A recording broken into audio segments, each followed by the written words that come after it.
7월 6일 한국은 캐나다 60조 잠수함 사업을 독일에 내줬습니다. 다음날 하나오션 주가는 하루 만에 마이너스 23%. 그런데 바로 그날 미국에서 서류 한 장이 도착합니다. 다들 뺏겼다고 소리치는 사이 정작 봐야 할 건 따로 있었어요. 이 폭락이 정당한지, 그리고 그 서류가 뭔지요. 뉴스엔 탈락과 폭락 딱 두 단어가 전부죠. 근데 이건 남의 얘기가 아닙니다. 방산주 들고 계신 분은 물론이고 여러분 국민연금도 이 판에 들어가 있거든요. 오늘 이 영상 하나면 세 가지가 정리됩니다. 마이너스 23%가 숫자상 정당한 폭락인지, 미국이 보낸 서류의 정체와 1,400조라는 숫자의 실체가 뭔지, 그리고 지금부터 뭘 지켜봐야 하는지. 그리고 이상한 게 하나 있어요. 그날 증권사들은 목표가를 단 한 푼도 안 내렸습니다. 왜 그랬는지는 조금 뒤에 밝혀드릴게요. 자, 그럼 딱 이틀 동안 무슨 일이 있었는지 시간 순서대로 같이 따라가 보겠습니다. 정말 딱 이틀이에요. 7월 6일 캐나다 카니 총리가 헬리팩스 해군기지에서 발표를 합니다. 잠수함 최대 12척, 우리 돈으로 60조 원짜리 사업, 캐나다 역사상 최대 방산 계약이에요. 그런데 그 주인공이 한국이 아니라 독일 TKMS였습니다. 하나오션이 마지막 2파전까지 올라갔다가 근소한 차이로 떨어진 거죠. 여기서 이상한 게 하나 있습니다. 왜 떨어졌을까요? 성능이 밀려서? 그게 아니에요. 카니 총리가 직접 말합니다. 두 후보 모두 요구 성능을 충족했다고. 결정 이유는 성능이 아니라 나토 협력이었다는 거죠. 쉽게 말하면 실력으로 뽑은 게 아니라 같은 유럽편끼리 손을 잡아준 겁니다. 전략적 정치 판단이라고 보시면 돼요. 자, 문제는 다음 날입니다. 7월 7일 아침 하나오션 주가가 열리자마자 그냥 무너집니다. 하루 만에 마이너스 23%, 전날 11만원대였던 주가가 8만원대로 주저앉았어요. 낙폭이 너무 심해서 거래를 잠깐 멈추는 VI, 변동성 완화 장치라고 보시면 되는데 그것까지 걸립니다. 옆에 있던 HD현대중공업도 5% 넘게 같이 빠졌고요. 여러분이 그날 이 종목을 들고 있었다고 한번 상상해보세요. 자고 일어났더니 계좌의 5분의 1이 하룻밤새 증발한 겁니다. 심장이 안 내려앉겠어요? 뉴스 헤드라인은 온통 60조 날렸다였고 커뮤니티는 손절 인증으로 도배가 됐어요. 딱 봐도 회사가 통째로 흔들리는 그림이었죠. 캐나다 현지 분위기도 싸늘했습니다. 이건 일부 현지 반응이긴 한데요. 온라인에서는 종이 잠수함 아니냐는 말까지 나왔어요. 뺏긴 쪽도 준 쪽도 다들 뒤숭숭했던 거죠. 그런데 말입니다. 바로 그 폭락하던 날 태평양 건너에서 서류 한 장이 조용히 도착합니다. 미국 국방부가 한국 조선사들한테 직접 보낸 문서였어요. 이게 대체 뭐냐고요? 그건 조금 뒤에 정확히 열어서 보여드릴게요. 지금 열면 김이 다 빠지거든요. 자, 여기까지가 이미 벌어진 일입니다. 그런데 그 전에 여러분한테 먼저 하나 따져보고 싶은 게 있어요. 이 폭락, 숫자상으로 정말 정당한 겁니까? 먼저 이상한 걸 하나 보여드릴게요. 7월 7일 회사 주가가 하루 만에 23%가 날아갔는데요.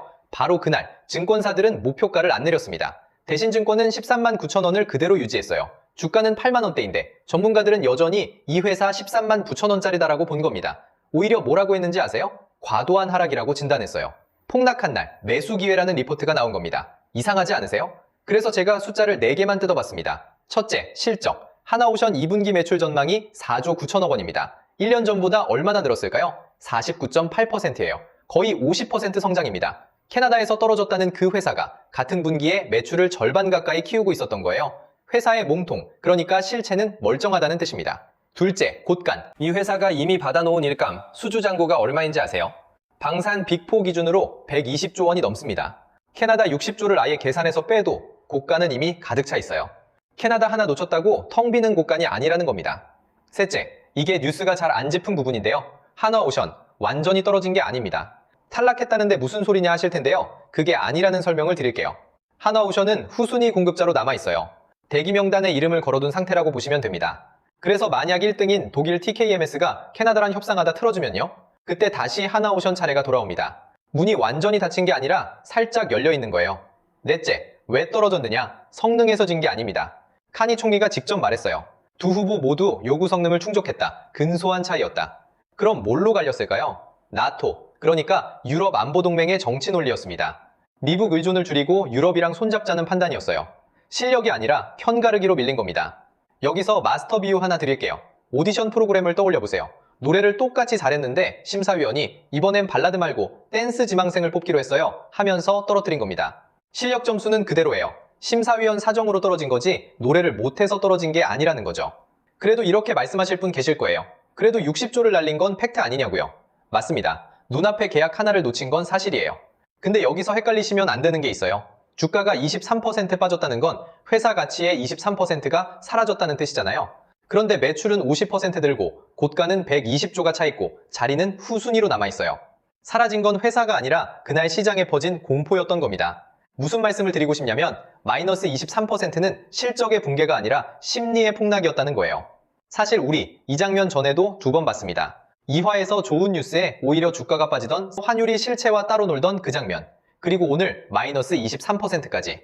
가격은 감정으로 출렁이고 실체는 그 밑에서 따로 움직인다는 똑같은 공식의 세 번째입니다. 자, 여기까지가 폭락은 정당했나에 대한 답이었어요. 정당하지 않았습니다. 숫자는 오히려 반대를 가리키고 있었죠. 그런데 우리 아직 안 연 게 하나 있잖아요. 폭락한 바로 그날 미국이 보냈다는 그 서류 한 장. 그게 대체 뭐냐? 이제 열어봅시다. 자, 이제 아까 걸어둔 예고편을 회수하겠습니다. 7월 7일 하나오션이 마이너스 23% 무너지던 바로 그날 미국에서 날아온 서류 한 장. 이게 대체 뭘까요?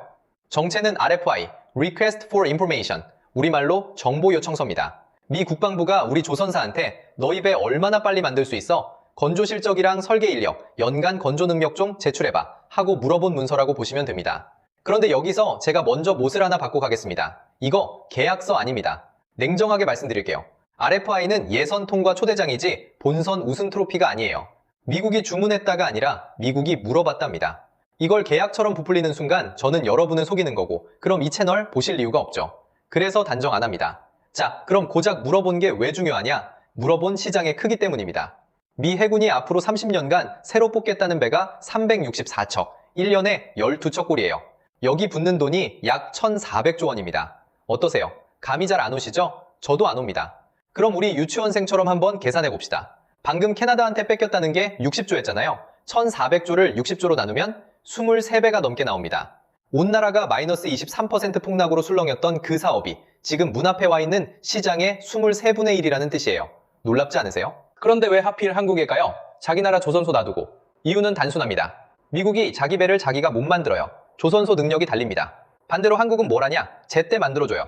이게 별거 아닌 것 같죠? 방산에선 이게 거의 전부입니다. 아무리 좋은 배도 10년 뒤에 주면 소용없으니까요. 캐나다 현지에서조차 한국의 납기, 그러니까 제때 만들어주는 능력만큼은 인정하는 반응이 나왔을 정도예요. 그래서 미 국방부가 편지를 보낸 곳도 딱 3곳, 하나오션, HD현대중공업, 삼성중공업, 우리조선 3사였고 3곳 모두 실적과 건조 능력을 제출하며 응답했습니다. 정리하면 이렇습니다. 캐나다는 예선이었어요. 그리고 지금 그보다 20배 넘는 본선이 문 앞에 서 있습니다. 문이 열렸다고는 아직 말 못합니다. 초대장만 받았으니까요. 하지만 초대장을 받았다는 것 자체가 어제까지의 이야기와는 완전히 다른 이야기지 않나 생각이 듭니다. 자, 그런데 여기서 진짜 중요한 질문 하나. 미 해군이 배를 몇 척 뽑든 그게 대체 여러분하고 무슨 상관일까요? 남의 나라, 남의 회사 얘기 아니냐고요? 아닙니다. 이게 남 얘기가 아닌 이유. 당신 돈이 이미 이 판에 들어가 있거든요. 그 얘기를 지금부터 하겠습니다. 이제 그 시를 3가닥으로 풀어드리겠습니다. 첫째, 방산주에 물린 개인입니다. 하나오션, 방산 빅4에 개인 자금이 어마어마하게 몰려 있어요. 7월 7일 그 폭락에 계좌가 파랗게 질린 분, 지금 이 영상 보고 계실 겁니다. 그런데 방산주를 한 주도 안 사신 분은 마음이 편하실까요? 아니요. 그분들도 이미 발을 담그고 있습니다. 둘째, 바로 국민연금이에요. 놀랍게도 국민연금이 최근 순매수 상위 종목에 한화에어로스페이스를 올려놨습니다. 무슨 말이냐면 당신이 방산주를 안 샀어도 매달 통장에서 떼이는 그 연금이 이 판에 이미 베팅돼 있다는 거예요. 그러니까 당신 노후가 알게 모르게 이 판에 얹혀 있는 겁니다. 셋째, 일자리입니다. 방산 수출이 만들어내는 고용 유발 인원이 10만 명이 넘어요. 이게 왜 내 얘기냐고요? 방산 정규직 비율이 제조업 평균보다 높거든요. 이 판이 커지면 누군가의 안정된 일자리가 생긴다는 뜻입니다. 옆집, 어쩌면 당신 가족 얘기일 수도 있는 거죠. 자, 그럼 이제 제일 궁금하실 질문. 그래서 우리는 대체 뭘 봐야 하는 걸까요? 사라, 팔아라. 저는 그런 말 안 합니다. 대신 운전할 때 계기판 몇 개만 보면 되듯이 지켜볼 눈금 딱 3개만 쥐어드릴게요. 하나, 캐나다와 TKMS의 협상이 진짜로 굴러가는지. 삐끗해서 결렬되면요.